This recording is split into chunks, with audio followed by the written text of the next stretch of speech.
Namaste. So, as always, Sri Aurobindo not only shocks us, he gives us new revelation. It's very beautiful. He fills us with a delight of a new understanding altogether through these aphorisms. You see, when you read the traditional account of paths, yoga, so we will read, people have written books, Yoga of Love, Karma Yoga, Jnana Yoga, Raj Yoga, etc. etc. But you see, human beings are integral.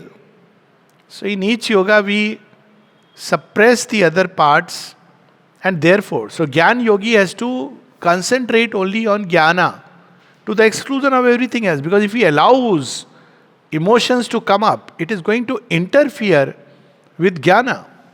So he gradually dries the heart, suppresses the vital, and therefore he discovered the one. But because he has not taken these babies along, which remain baby, so in his actions he may still be despicable, and his heart cannot conceive, forget about come in contact with the divine as beloved.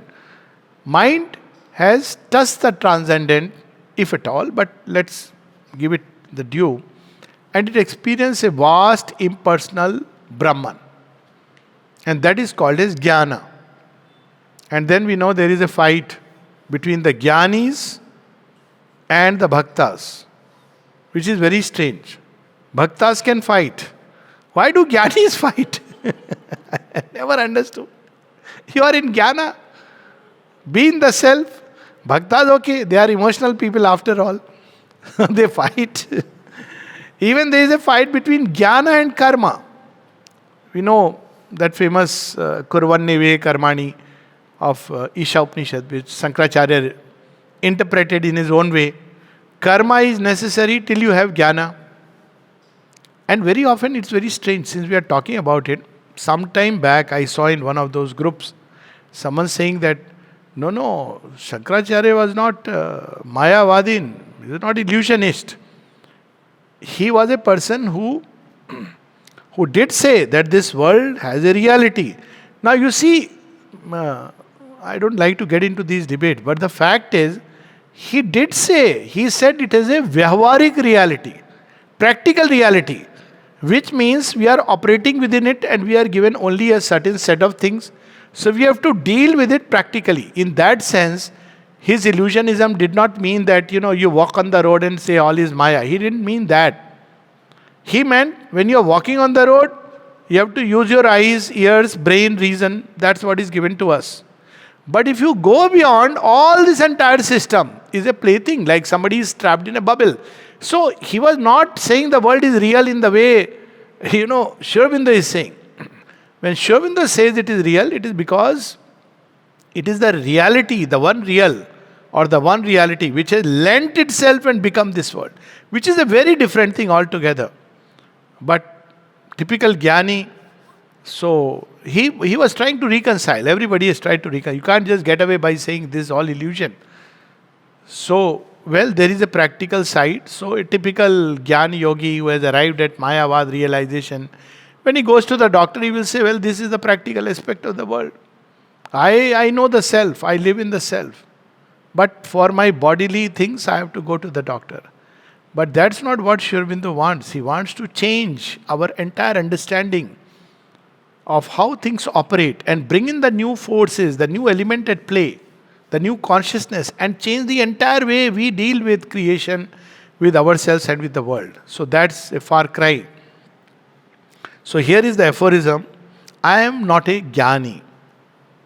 So Sri Aurobindo is saying, I am not a Jnani. I mean, some of these aphorisms are so beautiful. Just the very first, we could say, sir, if you are not a Jnani, we are all ignoramuses. People don't understand. Sometimes when the mother says, I don't know, someone asked me this question. Why is she saying, I don't know? So I had to explain. See, that is the beauty of the avatar. I said you have a disease which Sati had contracted. That avatar puts one leg in the lower and one leg in the higher to become the bridge. Or let's say he puts his feet in the lower if that image is very grotesque, and with his hands he becomes the bridge. So if he doesn't do that, he will use his omnipotence, left, right, and center. But then it won't be the bridge. He has to veil and he has to unveil. That is the process. So, but traditionally, Jnani is of a different order. When this reminds me also of a little humorous aside. When somebody asked in one of the playground conversations, Mother, what is the difference between Purusha and Prakriti? So the mother says, I don't know. Then she said, you ask Nalini. So Nalini suddenly, if mother says, I don't know, then I must say I am completely ignorant. And then the mother comes out with the revelation. See, this I don't know was also to see. Is he getting into his head that I am a Jnani? I don't know. Nalini, you tell. No, Nalini could have, jumped and given a whole lecture. But he said, Mother, if you say I don't know, I am an ignoramus. And then she reveals that there are two different modes of functioning of one reality. It's not that, even today, in one of the letters I was explaining, it's not that certain qualities are masculine, certain qualities are feminine. The same quality can operate in a masculine mode, strength, self-contained. Strength, rushing and leaping into the world. Love, which is in a state of impersonal, universal beatitude. Love, leaning into the abyss to rescue. So there are different modes of functioning. Ishvara and Shakti are always one on all the planes. But in their functioning, they appear as two modes. So he says, I am not a Jnani, for I have no knowledge except what God gives me for his work. This is the beauty of the avatar. When somebody asked Sri Aurobindo, you both were also there when Buddha was there. Why didn't he recognize? So he says, why would he? We were there as vibhutis. We were doing a different kind of work. He had to do his own work for which this knowledge was necessary. Then somebody asked, it's Nagin Doshi's correspondence. He asked, still, raising the question to another level. But Sri Ramakrishna was here when the mother had taken birth. See, 78 is mother's birth, and Sri Ramakrishna in 1986 he has departed, left his body. So he says, he could have recognized that the Divine Mother is born somewhere. Again, he says, why should he? One, they are not only far apart. If Sri Ramakrishna recognized it, he would have overstepped the limits of the knowledge which was necessary for him. It was important for him to show the synthesis of different religions. But the unity of matter and spirit would have been to leap, because his whole approach was on that Kamani, Kanchan. It was needed for that age. For Buddha, the knowledge that was needed for that age, when people were in Karma Kand, completely lost. So, that much is given always. But human beings take it and fix it as an absolute system. So he says that God gives me for his work that I know. How am I to know whether what I see be reason or folly? Nay, it is neither. For the thing seen is simply true, and neither folly nor reason. This is how intuition operates. There is a certitude of truth in it. Even it may appear, how is it possible rationally at that point of time? You may not see all the connecting links, without which the flash may seem unreasonable. And equally, when we use the word folly, it is based on our limited perception of things. Now the mother's commentary. She says, I am not a Jnani. Inverted. The Jnani is one who follows the path of knowledge, one who wants to realize yoga exclusively through knowledge, and who follows a purely intellectual path with the will to go beyond it and attain knowledge. So beautifully she has described. What is the intellectual path? You go behind appearances. This is not the stable basis. So this cannot be the reality. So they are looking for the stable ground. Then comes the prana and prana kosha. This is also not the stable ground. It's all the time changing. Then you go to mana, mind. But thoughts are also all the time wavering. It cannot be the stable basis. So you go beyond thought. And the moment you transcend thought, you enter into that state of peace, silence of the Brahman, beautifully described in Savitri. As you ascend, rise, so that is the intellectual path. You enter into that silence which is stable. Silence is not moving.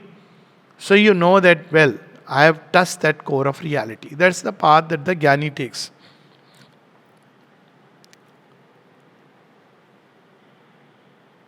And who follows a purely intellectual path with the will to go beyond it and attain knowledge, which is no longer intellectual but spiritual. That knowledge, once you enter there, it's no more intellectual. And Sri Aurobindo says, I am not a Jnani. I do not seek knowledge. Now, this is very interesting. What is Sri Aurobindo doing? I do not seek knowledge. What is he seeking? There is a very beautiful passage of Sri Aurobindo in Essays Divine and Human, where he says, if I am not satisfied with all this, what is it that I am seeking? He says, Veda, yes, but the Veda that is inbuilt everywhere in creation. Vedas are not just a book of written in Sanskrit. That is true. That is a revelation of the rishis. But Vedas are what the soul of man sees. And these revelations are never going to stop. So there are many, many chapters of the Vedas which will keep revealing itself because he is infinite. You can't shut him into fixed ways. Fundamentals will be there, one reality without a second. But that one reality will reveal itself in countless ways in times to come. So he says, I have given myself to the divine to accomplish his work. This is Sri Aurobindo, the surrender. And by the divine grace at every moment, I know what must be known in order to accomplish this work. This is practical omniscience and practical omnipotence, which is what the beings of the higher consciousness will have. I have seen as a very small little example, which I have shared also with some time. If ever I have wanted something where there was a touch of desire, it was not granted. You try whatever way, not that you try, but it's like something which is not sanctioning it. And if something is to be given for the work, it will come. And it will come in ways which are inexplicable. So there is a practical omniscience and a practical omnipotence. That's how the mother describes will be the beings of the intuitive world and the greater supramental beings eventually. So this is what he says, whatever is to be known is known, whatever is to be done is done for the work. It is an admirable state. It is perfect peace of mind. There is no longer any need to accumulate acquired knowledge. Received ideas which have to be memorized. At one place, Sri Aurobindo says, thank God, freedom from the galley slave labor of the mind. Because another place he says, sir, what are you thinking or what's your opinion? He says, thank God, I don't think I've stopped that business long back. But thoughts will come and your mind will pick and choose. Automatically it is like tuned forever. So what is needed to be known will be known.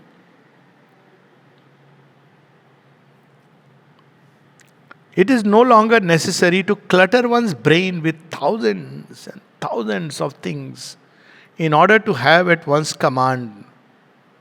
When the time comes, the knowledge that is needed to perform an action, to impart a teaching, to solve a problem. So it applies in every sphere. This is what the Vedic rishis called as Ila, Mahi, Saraswati, Dakshina, even for action. Intuition will actually show, not only for yourself, for, like, let's say your job is to counsel or in the field of health. You will get the knowledge in that field. Whatever is needed in that particular field. And wherever there is a need to apply, automatically the intuition will pick out something and show us whatever is needed. It doesn't mean one becomes an encyclopedia. So that's what she reminds us. There is no need to clutter the mind, fill it with all kinds of memories. Whatever is needed to perform an action, to impart a teaching, to solve a problem, all that will come when the time comes. The mind is silent. The brain is still. Everything is clear, quiet, calm. And at the right moment, by divine grace, a drop of light falls into the consciousness. And what needs to be known is known. Why should one care to remember? Why try to retain that knowledge? So at time people have pointed out, oh, the mother didn't remember. Why should she? Whatever she needs, she will know it. She doesn't need to clutter it like that. But still, what she is saying will yet be true and needed at a given point of time. That's the beauty of the divine action. Why try to retain that knowledge? On the day or at the moment that it is needed, one will have it again. At each second, one is a blank page on which what must be known will be inscribed in the peace, the repose, the silence of a perfect receptivity. So, all that is required is an upturned state, inturned state, perfect receptivity, inner quietude, not restlessness. Oh, this is what I am going to do. How will I do it? This is what I am going to speak. How am I going to speak? What is going to happen? All this must be kept aside. And one simple practice is to know that the mother is speaking and equally the mother is listening. Not that mother is speaking through so and so. Others are poor helpless creature. No. That creates a problem. This was Ravana's problem. Aham Brahmasmi. But others, they are also Brahman. She is speaking, she is listening. Mother is loving in you, but she is equally loving the mother in the other person. Otherwise, there will be a chaos. So, this is how the whole system works. If system we may call it. Why should one care to remember? Why try to retain that knowledge? On the day or at the moment, what is needed, one will have it again. One knows what must be known. And if one is not remembering it, if one it's not coming, just hold on. There is no need to fill the mind with all that. One knows what must be known. One sees what must be seen. Automatically things will go. And it's amazing. I mean, whatever sphere is given to you. For instance, proofreading. So when All India Magazine I had taken up.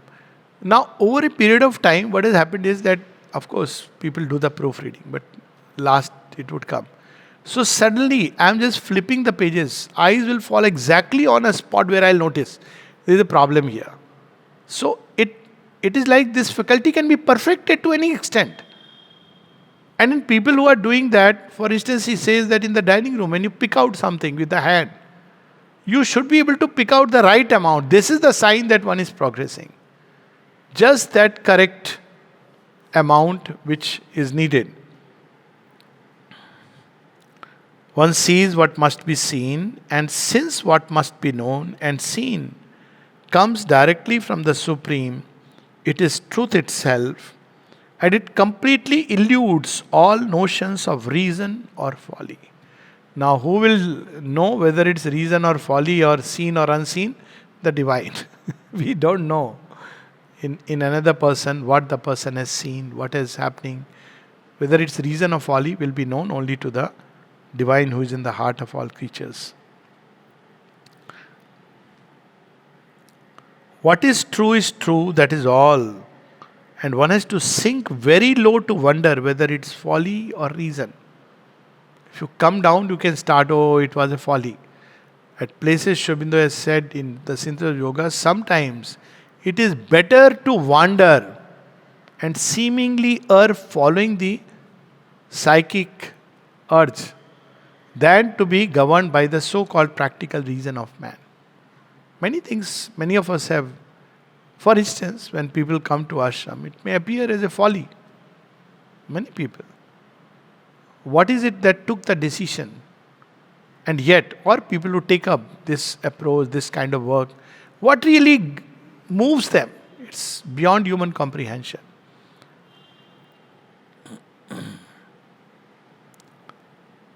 So, what should be our state? Instead of constantly cramming books to appear intelligent, whether books make anyone intelligent or not is another debatable thing, but they do develop the mental muscles. If you read different kinds of books, they develop the mental muscle to that extent. And that in a way helps. If you make the mind wide, different things, different. So it helps at some point for the true knowledge to come, if at all we have done the next step. And what is that next step? Silence and a modest, humble, attentive receptivity. This word humble, humility brings knowledge, and knowledge brings humility. It works both ways. Sign of somebody who really is a knower is that it brings humility, because you realize it is infinite, and where all it is not expressing itself, you will become humble. And if, oh, I know, this person doesn't know, then there is a problem. So the sign of knowledge, true knowledge, is humility, because you come in contact with infinity. And infinity necessarily humbles the individual. So she says, silence and a modest, humble, attentive receptivity. No concern for appearances or even any anxiety to be, oh, it should be like this, or appearances are so dangerous, threatening. No concern for that.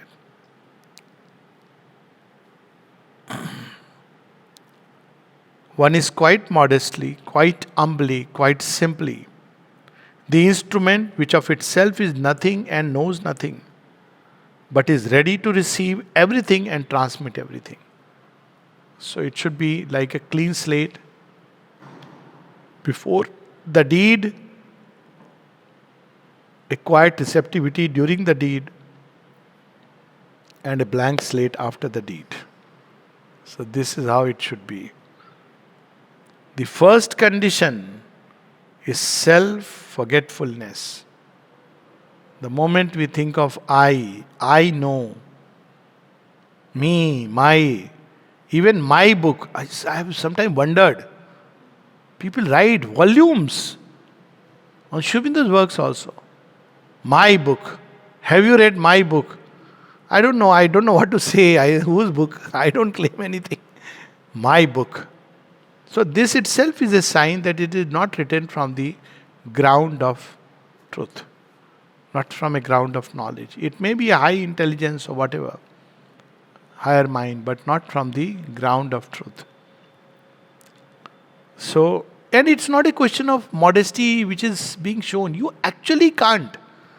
You find it very strange, because you wonder, people may attribute to you, but it's not really that. You know very well.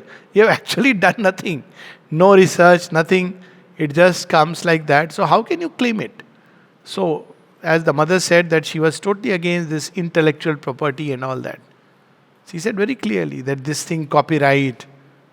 She says human beings do this, but it doesn't really belong to a person. Ideas don't belong to anyone. So she was against this copyright business. So now we not only do copyright, but the person who will do the copyright is also copyrighted. So all this is a complex maze of the mind. She says the first condition is self-forgetfulness. Look at Sri Aurobindo. Savitri, he didn't physically, if we may put it, see the whole thing come out like that. What a magnanimity, what a vastness, what a self-giving.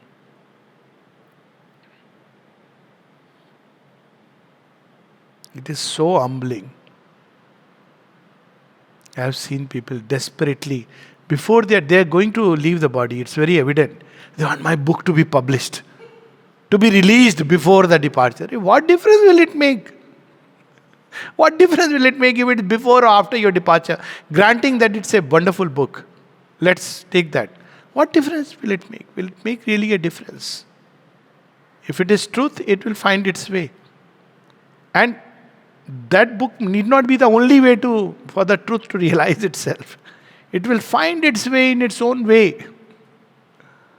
Because the world of idea doesn't belong to anybody. At the same time, it is operating in different minds. So the first condition is self-forgetfulness. A total self-giving. The absence of ego. Me and mine and I should go. In fact, I have left my ego is itself self-remembering. Self-forgetfulness means only the mother and the divine grace. Nothing else comes. All else is a blank. Then it works. And at the end, she says something very beautiful. And the body says to the Supreme Lord, because she started the yoga of the body, what you want me to be, I shall be. What you want me to know, I shall know. Even the body has to find the passage to the new creation. What you want me to do, I shall do. We'll close with this. The first condition is one is quite modestly, quite humbly, quite simply the instrument which of itself is nothing and knows nothing, but is ready to receive everything and transmit everything. The first condition is self-forgetfulness, a total self-giving, the absence of ego. And the body says to the Supreme Lord, what you want me to be, I shall be. What you want me to know, I shall know. What you want me to do, I shall do. So beautifully captured in this aphorism. I am not a Jnani, for I have no knowledge except what God gives me for His work. How am I to know whether what I see be reason or folly? Nay, it is neither, for the thing seen is simply true, and neither folly nor reason.